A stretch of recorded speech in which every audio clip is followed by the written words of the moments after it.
नमस्कार, जय हिंद। आप सभी का स्वागत है द क्यू सॉल्वर पर। तो चलिए प्रयास कीजिए संख्या 2 हल करते हैं। तो इसमें हमें क्या दिया हुआ है कि नजमा की बहन के पास एक समलंब के आकार का प्लॉट है। इसे 3 भागों में बांटिए और दर्शाइए कि समलंब WXYZ का क्षेत्रफल H गुणा में A जमा B भाग में 2 के बराबर है। तो देखिए, ये मान लीजिए कोई समलंब के आकार का कोई भूखंड है, प्लॉट है, खाली जमीन कुछ इस तरह से होगा ये प्लॉट।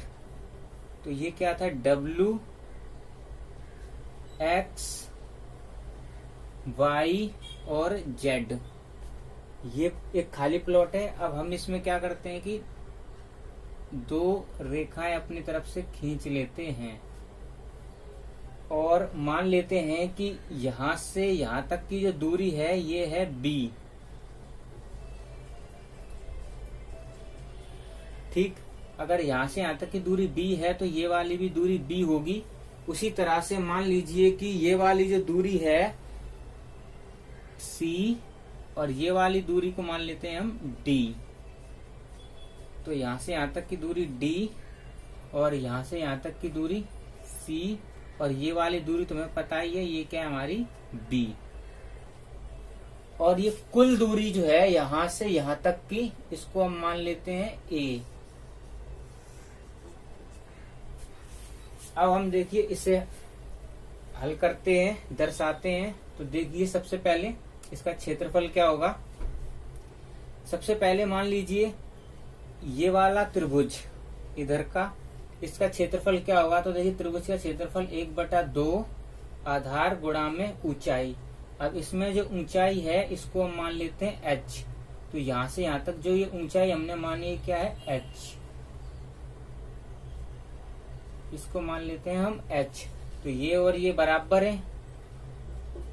त्रिभुज का क्षेत्रफल आधार यानी कि बेस जो ये हमारा यहाँ पर क्या है d और ऊंचाई क्या है हमारी h, जमा में ये वाला त्रिभुज का देखते हैं तो 1/2 आधार गुणा में ऊंचाई यानी कि C गुणा में H, जमा में ये आयत का क्षेत्रफल क्या होगा हमारा,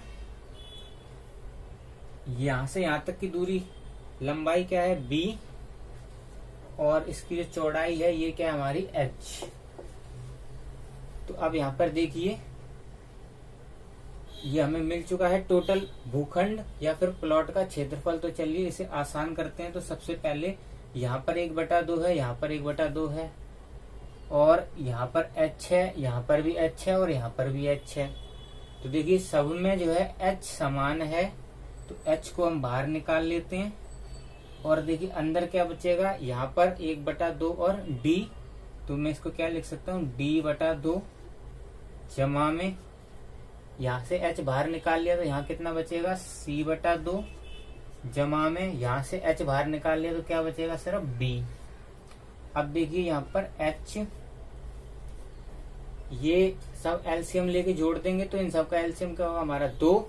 तो देखिए D प्लस C प्लस यहाँ 1 है तो ऊपर गुणा 2 की होगी तो 2B/2।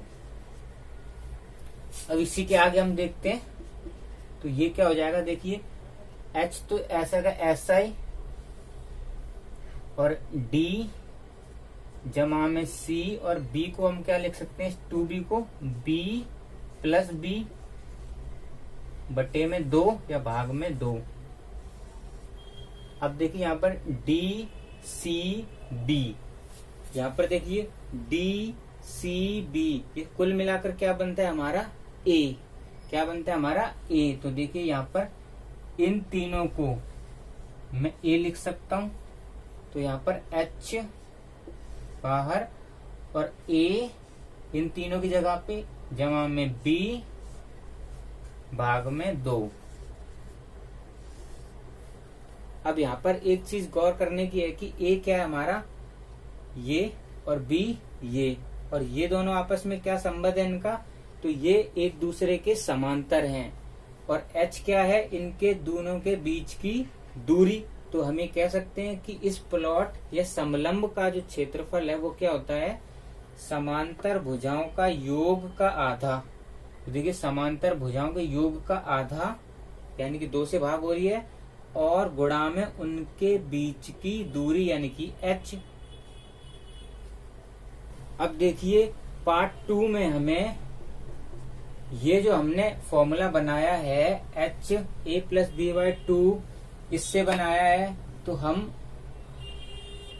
कुछ वैल्यू दी हुई है हमें यहाँ पर H, C, B और D की, इन सब की वैल्यू या मान इसमें रखते हैं और फिर हम देखते हैं क्या ये दोनों एक दूसरे के बराबर हैं या नहीं हैं। तो देखिए सबसे पहले हमें क्या निकालना है, कुल मिलाकर इस समलंब का क्षेत्रफल निकालना है।